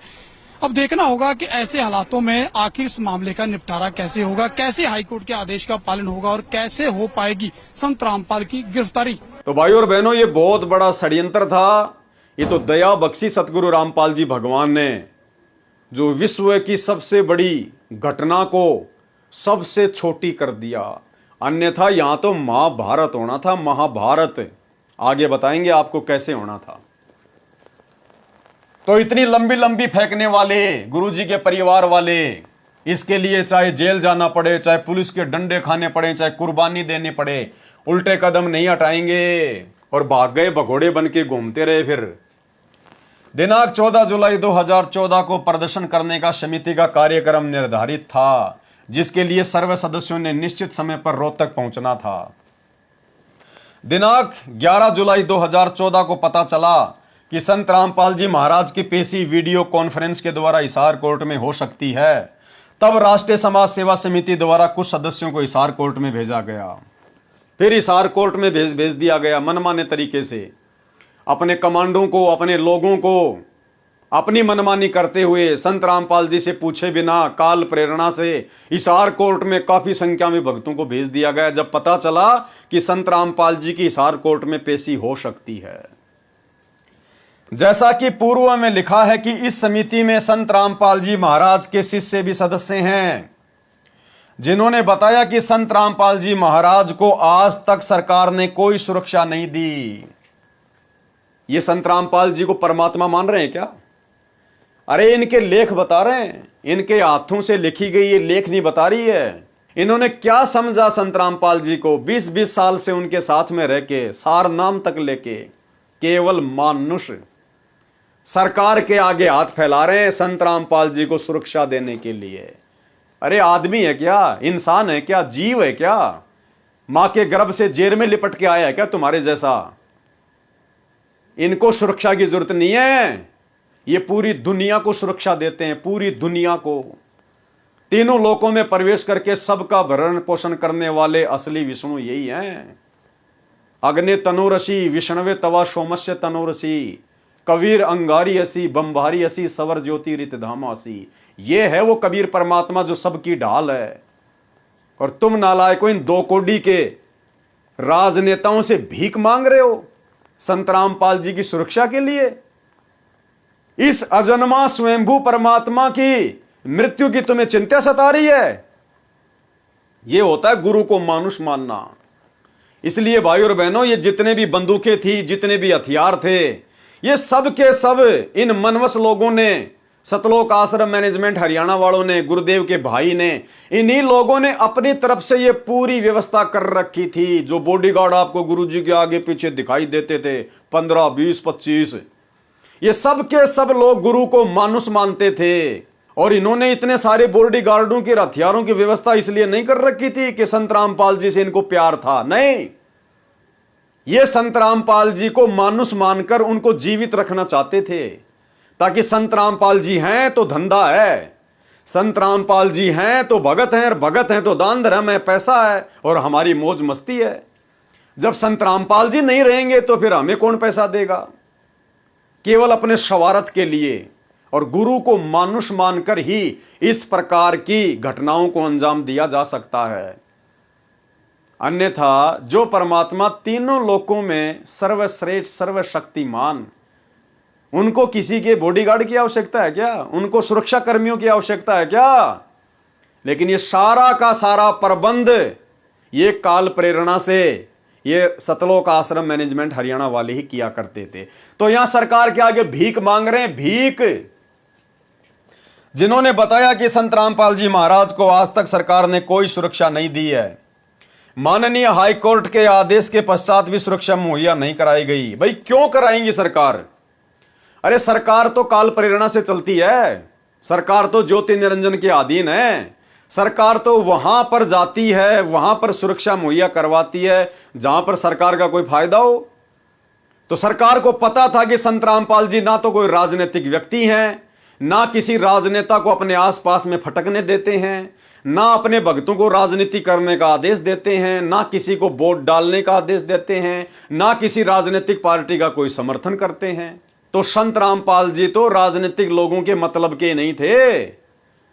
अरे फिर सरकार क्यों सुरक्षा देगी संत रामपाल जी को? भाई भक्ति राजनेताओं को चाहिए नहीं, ज्ञान राजनेताओं को चाहिए नहीं, क्योंकि उनके पास तो अपने आप में खूब ज्ञान है, वो तो खुद ही ज्ञानी है, अहंकार में सड़े फिरते हैं वो तो। और इसके अलावा जब चुनाव आते हैं तो संत रामपाल जी की तरफ से उनको कोई सहायता मिलती नहीं है, ना पैसे की ना वोटों की। तो सरकार क्यों सुरक्षा देगी भाई संत रामपाल जी को? अरे किस मुंह से तुम लोगों ने, किस आधार से तुम लोगों ने सरकार के आगे हाथ फैलाए? नालायकों, अपने गुरु को मानुष मानकर। भाई और बहनों, इनमें किसी प्रकार का कोई ज्ञान नहीं था, ना तो इन लोगों को सामाजिक ज्ञान था, ना राजनीतिक ज्ञान था, और आध्यात्मिक ज्ञान तो इनको फूटी कोड़ी भी नहीं थी। ये तो संत रामपाल जी भगवान के सिर में दर्द थे, सिर में दर्द। ये तो चींचड़ थे, चींचड़, जो उनका खून पीते थे उनके पास में रह के। जिन्होंने बताया कि संत रामपाल जी महाराज को आज तक सरकार ने कोई सुरक्षा नहीं दी, माननीय हाई कोर्ट के आदेश के पश्चात भी सुरक्षा मुहैया नहीं करवाई गई। संत रामपाल जी महाराज को आर्य समाज के शरारती तत्वों से जान का खतरा है। डूब के मर जाना चाहिए, डूब के। इस परम संत की इतनी सुसंगति करने के बाद भी इनको अपने जैसा 2 कोड़ी का मानुष ही मान रखा है। यही लिख रहे हैं गुरु जी के परिवार वाले, राष्ट्रीय समाज सेवा समिति वाले, ये बड़े बड़े स्टेट कोऑर्डिनेटर, बड़े बड़े भगत, ये लिख रहे हैं कि संत रामपाल जी को आर्य समाज के शरारती तत्वों से जान का खतरा है। अरे ये शब्द लिखने से पहले नालायकों, तुम्हारी जीभ में कीड़े क्यों नहीं पड़ गए? तुम लोगों ने आत्महत्या क्यों ना कर ली अपने गुरुदेव भगवान के विषय में ये शब्द बोलने से पहले कि संत रामपाल जी को जान का खतरा है? अरे ये मरने वाले हैं क्या? इनको मारने में कोई सक्षम है क्या? भाई और बहनों, आप समझ लेना इस बात को कि इन्होंने क्या समझ रखा है संत रामपाल जी को। बस यही सारी बातें संत रामपाल जी भगत समाज के सामने लाना चाहते हैं कि गुरु मानुष कर जानते वो नर कई अंध, और वह दुखी संसार में आ गए यम के फंद। भाई और बहनों, दृढ़ हो जाना। इन पहले वाले भक्तियों की ये तमाम बड़ी बड़ी गलतियां सुनकर, देखकर, पढ़कर, ये वीडियो परमात्मा इसीलिए बनवा रहे हैं कि हम इन गलतियों को करने से बचें, नहीं तो मौका नहीं मिलेगा। देखते जाओ, सुनते जाओ, पढ़ते जाओ। संत रामपाल जी महाराज को आर्य समाज के शरारती तत्वों से जान का खतरा है, इसलिए उनकी सुरक्षा करना अनिवार्य है। संत रामपाल जी की सुरक्षा करना अनिवार्य है, बहुत जरूरी है। इसलिए कुछ नौजवान सदस्यों को सुरक्षा के लिए भेजा गया, जिनको कमांडो शिक्षा दी गई है, जिनको कमांडो की ट्रेनिंग दी गई है, खुद ही लिख रहे हैं। इसलिए हमने राष्ट्रीय समाज सेवा समिति के कुछ सदस्यों को, जिनको कमांडो की ट्रेनिंग दी गई है, हमने उनको हिसार की कोर्ट में भेजा कि संत रामपाल जी को कोई आर्य समाजी जान से ना मार दे। भाई और बहनों, इन लोगों ने कभी गहराई से गुरुदेव के सत्संग सुने ही नहीं, कभी गुरु को इन्होंने परमात्मा माना नहीं, कभी गुरु को इन्होंने परम शक्ति माना ही नहीं। हिसार जेल से जो ऑडियो आ रही है वर्तमान में, पार्ट नंबर 7, आप उसमें शुरुआत में सुनना। परमात्मा ने बताया कि जब आप इस परमात्मा के प्रति इस कदर दृढ़ हो जाओगे, तब यह परमात्मा आपको अपना मान लेगा। और गुरुदेव ने फिर उसमें उदाहरण बताया काफी समय पहले का, कि एक समय एक भगत आश्रम में आ रहा था सत्संग सुनने के लिए। पीछे से उसकी औरत का फोन आया कि लड़का बीमार हो गया, बुखार चढ़ गया, वापस आ जाओ, कहां हो? तो उसने कहा कि मैं तो आश्रम में जा रहा हूं सत्संग सुनने, और वे पैसे घर पे हैं, हॉस्पिटल पास में है, जाके दिखा लो। इतना कह के उसने फोन काट दिया और उसने सोचा कि बाद में फिर फोन आएगा, सिर में दर्द करेगी। उसने फोन को स्विच ऑफ कर दिया और सतलोक आश्रम में आ गया गुरुदेव से सत्संग सुनने के लिए। 2 दिन रहा, सत्संग सुने, मोबाइल को बंद रखा। तीसरे दिन जैसे ही उसने मोबाइल ऑन किया, तुरंत उसकी घरवाली का फोन आया और कहने लगी कि कहाँ हो आप? बोला मैं तो आश्रम में वो सत्संग सुन रहा हूं। फिर उसने सारी बात बताई कि तुम्हारे गुरुजी कैसे दिखाई देते हैं, क्या लंबे लंबे से हैं, सफेद कपड़े पहनते हैं, सफेद सफेद बाल हैं। तो उसने कहा कि क्यों, क्या हो गया? बोला ऐसे ऐसे लड़का बता रहा था जब वो हॉस्पिटल में था, बीमार था। तो उसने कहा कि काल के दूत आए थे और काल के दूत मुझे पकड़ के ले जाने लगे। तो ऐसे ऐसे एक बाबा आया, लंबा लंबा सफेद कपड़े, सफेद सफेद बाल, और मेरे को झटका देके काल के दूतों से छुड़वाया। उसके बाद वो भगत, उसकी आंखों में पानी गिरने लग गया और उसके बाद में उसके बच्चों ने भी गुरुजी से उपदेश ले लिया। तो भाई बहन, ये परम शक्ति तो वो है जिन्होंने काल के दूतों से झटका मार के और अपनी आत्मा को छुड़वाया उस भगत के विश्वास को दृढ़ करने के लिए। और इनकी जान को खतरा है, कोई आर्य समाजी शरारती तत्व इनको जान से ना मार दे।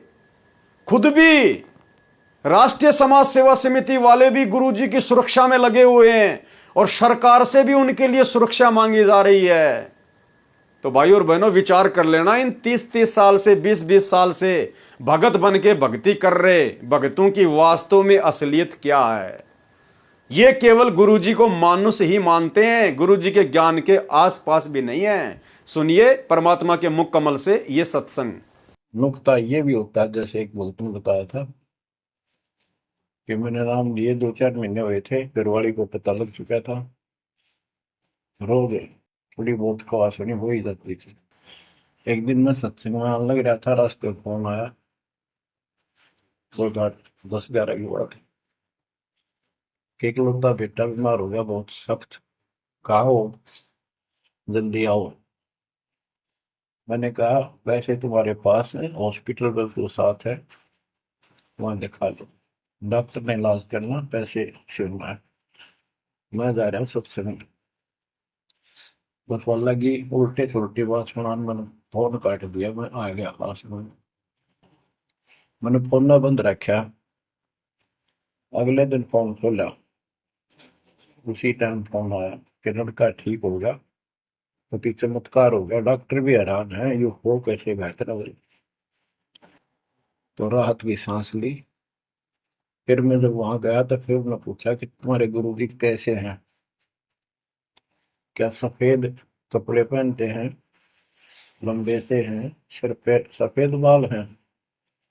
मैं उनके मुंह की तरफ देखूं, ये उस लड़के ने बताया अपनी माँ को, एक ऐसा आदमी आया था और मेरे को काल के दूतों से नुक खींच के झटका देकर छुटा के लाया, वापस मेरे को छोड़ दिया इसमें शरीर में।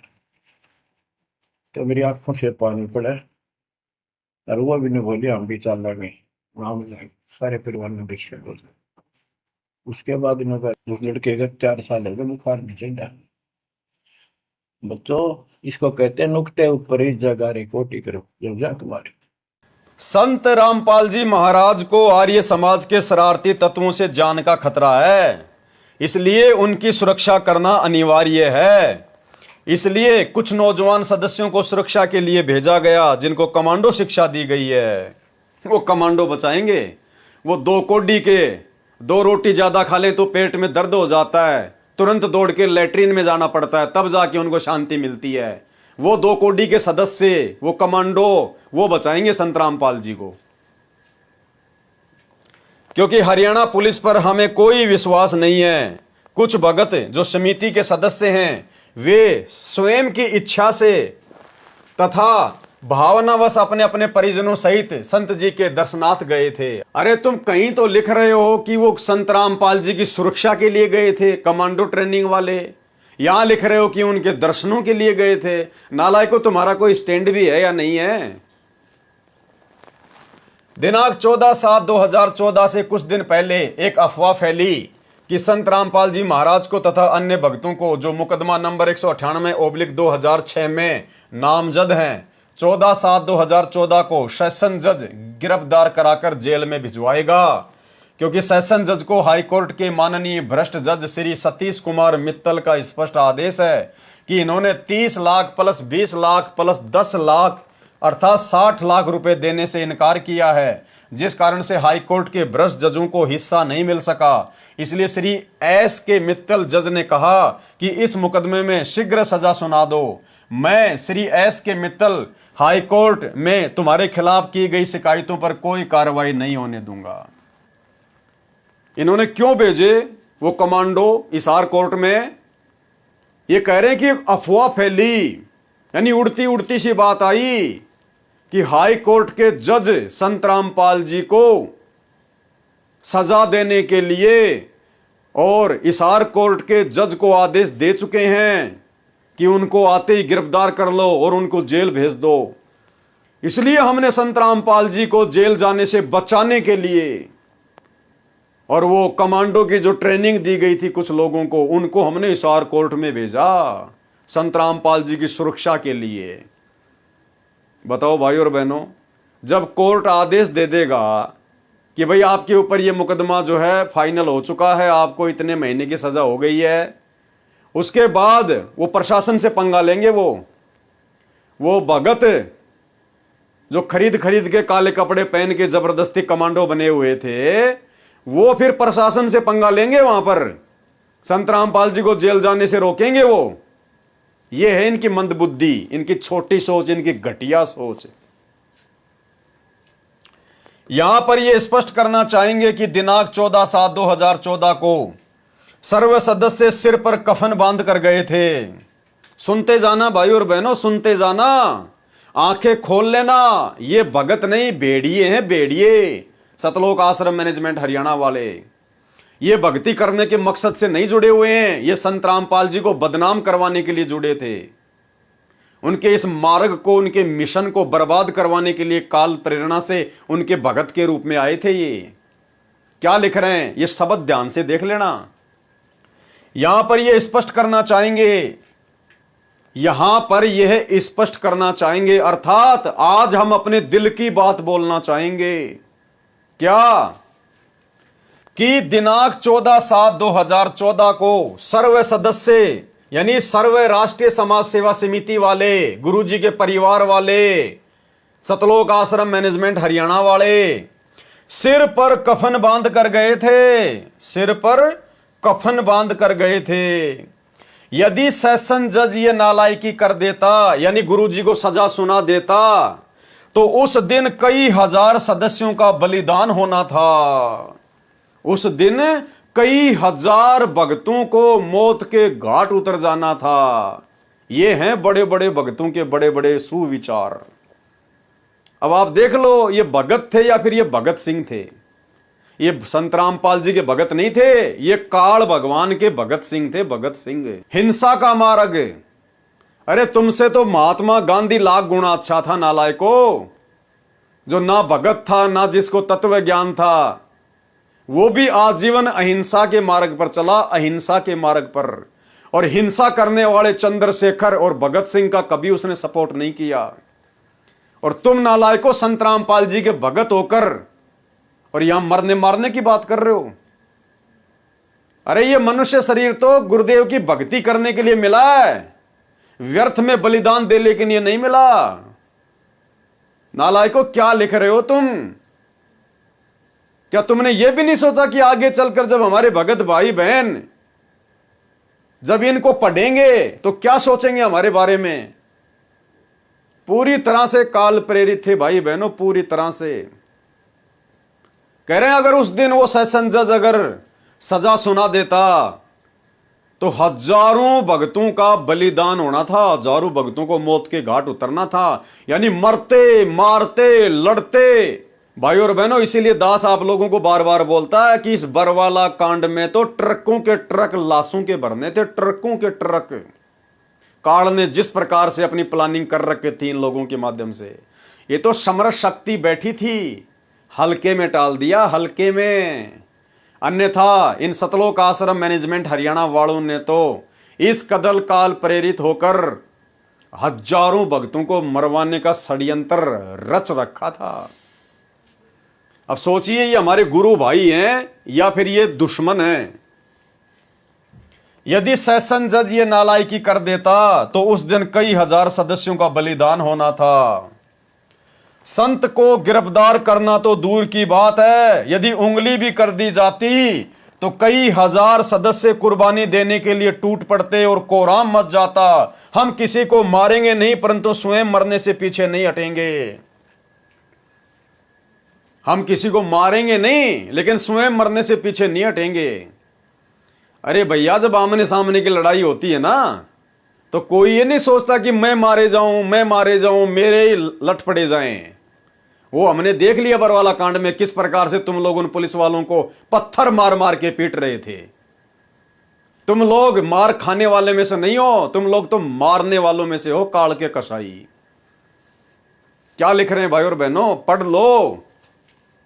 संत को गिरफ्तार करना तो दूर की बात है, यदि उंगली भी कर दी जाती तो कई हजार सदस्य कुर्बानी देने के लिए टूट पड़ते, कोहराम मच जाता। क्यों भाई? जब 2018 में संत रामपाल जी को आजीवन डबल उम्र कैद की सजा सुनाई उसी सेशन जज ने, उसी हिसार कोर्ट के जज ने, अरे उस समय तुम्हारा जोश कहां चला गया था?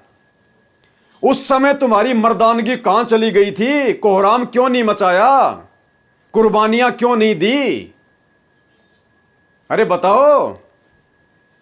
अरे मरने मारने की बात करने वालों, कि संत रामपाल जी की तरफ अगर उंगली भी कर दी जाती, सजा करना तो बहुत दूर की बात है, अगर उंगली भी कर दी जाती तो कोहराम मच जाता, हजारों लोग अपना बलिदान दे देते।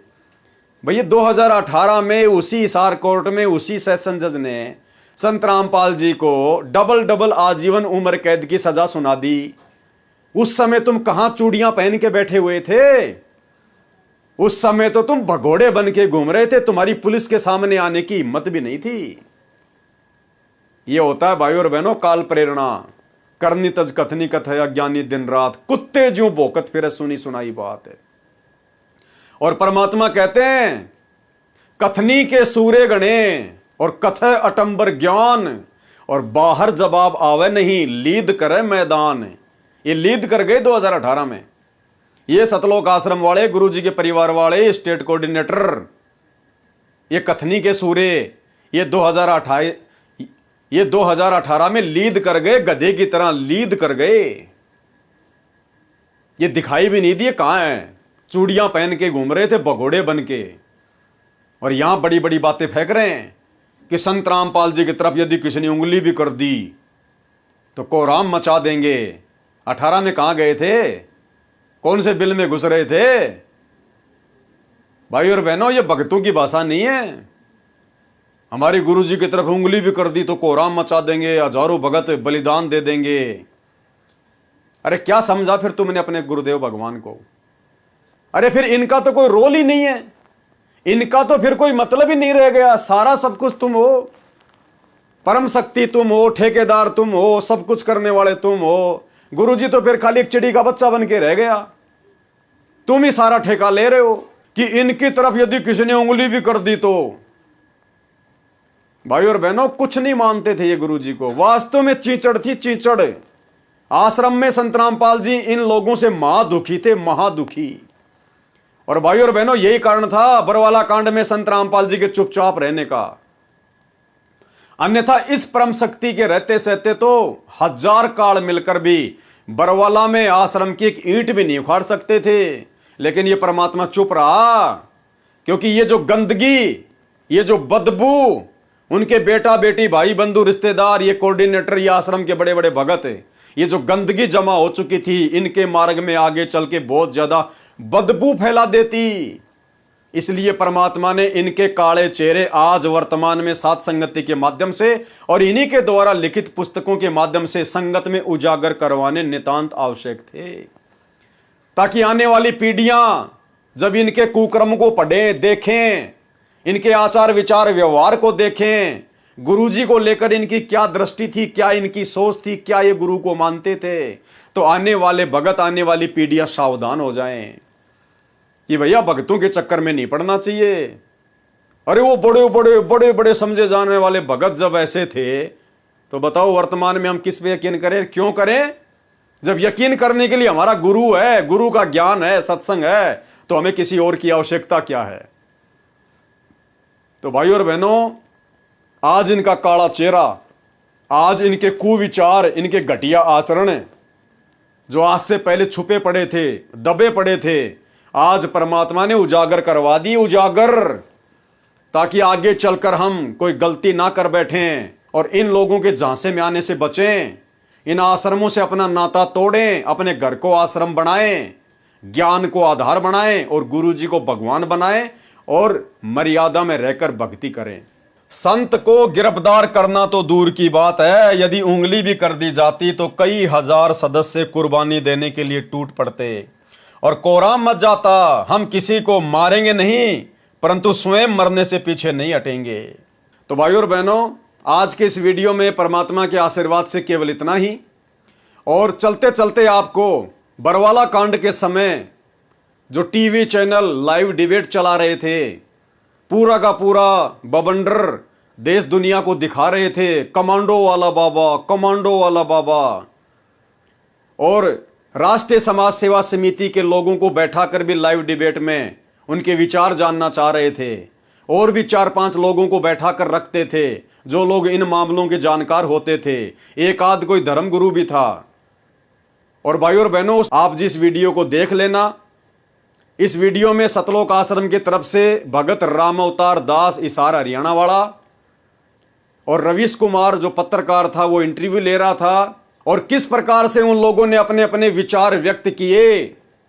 जिस प्रकार बरवाला कांड के समय राष्ट्रीय समाज सेवा समिति के द्वारा जो बवंडर किया जा रहा था, जो कोर्ट की अवमानना की जा रही थी, संत रामपाल जी को हिसार कोर्ट में पेश होने से रोका जा रहा था, उनके झूठे मेडिकल दिए जा रहे थे बार बार, और वो सभी लोग यही कह रहे थे कि भाई अच्छी बात है, तुम भगत हो, तुम्हारे गुरुजी बीमार हैं, बहुत अच्छी बात है, लेकिन कोर्ट का आदेश तो फॉलो करना पड़ता है। अगर उनके चलने फिरने की हालत नहीं थी, डॉक्टरों के पैनल ने उनको अस्वस्थ घोषित किया हुआ था, तो आश्रम में भी तो वो लेटे होंगे, तो एम्बुलेंस में उनको लेटा के भी तो ले जाया जा सकता था डॉक्टरों की निगरानी में। और कहने का मतलब है भाई और बहनों, यानी हर व्यक्ति की समझ से बाहर की बात थी ये कि यार भक्तों का आचरण ऐसा नहीं हो सकता। संत रामपाल जी अपने आप को संत कहते हैं, उनका आचरण ऐसा शोभनीय नहीं है। अगर एक संत इस प्रकार से न्यायालय की अवमानना करेगा तो आगे चलकर उनके फॉलोवर क्या करेंगे? एक संत यदि इस प्रकार से अपने भक्तों की सेना बना के खड़ी करेगा, कमांडो बना के खड़ा करेगा, तो समाज उससे क्या शिक्षा लेगा? जजों के खिलाफ जो पुस्तकें बांटी गई, छपवाई गई, और रवीश कुमार उससे कह रहा कि तुम तो सरेआम जजों को तुम तो चुनौतियां दे रहे हो। आप लोगों ने जजों के खिलाफ पुस्तकें लिखकर बंटवाने की क्या आवश्यकता थी? आप लोग ऊपर के कोर्टों में जाते, उनकी शिकायत करते। अगर आप लोगों को कानून पे विश्वास है तो न्यायालय के हिसाब से अपना काम करते ना। तुम लोग तो जजों को चुनौतियां दे रहे थे पुस्तकें बटवा के। कहने का मतलब है इन लोगों के कुकर्मों की सबने निंदा की, क्योंकि इन लोगों का कोई भी कर्म सामाजिक हिसाब से ठीक नहीं था, और ये अपना आप में बहुत बड़े भगत बन रहे थे कि हम जो कर रहे हैं सर्वश्रेष्ठ कर रहे हैं। जबकि संत रामपाल जी का इन लोगों के इन तमाम कुकर्मों में, इस तमाम बवंडर में कोई सहयोग नहीं था। आप जी ज्ञान आधार से भी समझ सकते हैं, और इस पुस्तक में भी इन लोगों ने अपने कर कमलों से लिखा है कि संत रामपाल जी का ये समिति बनाने में, और समिति क्या करेगी क्या नहीं करेगी, ये निर्णय केवल समिति लेगी, संत रामपाल जी का कोई हाथ नहीं है। तो जाते जाते आप जी छोटा सा इंटरव्यू सुन लीजिए, और भाइयों और बहनों सावधान हो जाना। परमात्मा यही चाहते हैं कि हम इतने ज्ञानवान बन जाएं, हम इतने समझदार बन जाएं कि जो गलतियां इन बड़े बड़े भगत के बेस में छुपे हुए भेड़ियों ने कर डाली हैं, संत को बदनाम करवा दिया, संत को जेल भिजवा दिया, आश्रम को लुटवा दिया, पिटवा दिया, भक्तों को अपने भगवान से दूर करवा दिया, और खुद काल की गोद में बैठकर उन्हीं भक्तों के दान धर्म के पैसों से वर्तमान में धर्म को धंधा बनाकर जगह जगह आश्रम खोलकर ऐसो आराम कर रहे हैं। ऐसे निकम्मी आत्माओं से हम सावधान रहें। भगत के भेष में काल के दूतों को पहचाने, केवल ये सोचकर कि वो बहुत बड़ा भगत है, वो गुरुजी का बेटा है, वो आश्रम में रहता था, ये सूखी फीत देखकर हम किसी के झांसे में ना आए और ज्ञान को आधार बनाकर, गुरु को भगवान बनाकर, घर को आश्रम बनाकर अपनी भक्ति करें। चौथी चीज की हमें आवश्यकता भी नहीं है। तो सुनिए ये इंटरव्यू और परमात्मा दया करें, कल रात्रि 9 बजे हम इस वीडियो में फिर आगे बढ़ेंगे। बंदी छोड़ सतगुरु रामपाल जी भगवान की जय हो। एसएसपी के ऑर्डर ये बिल्कुल गलत है।